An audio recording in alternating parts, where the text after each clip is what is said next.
দূর থেকে হাওড়ার ব্রিজকে এমনই সুন্দর লাগে, খুব সুন্দর না দেখতে?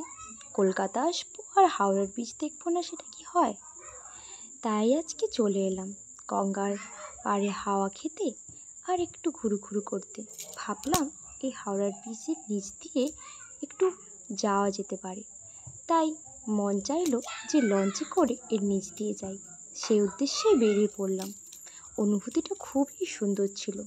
তোমরাও যদি এমন নিচ দিয়ে যেতে চাও হাওড়ার ব্রিজের, একবার আসতে পারো লঞ্চে করে, খুবই ভালো লাগবে। আর আমার এই ভিডিওটা যদি তোমাদের ভালো লাগে, লাইক কমেন্ট করে দিও। সবাই খুব ভালো থেকো।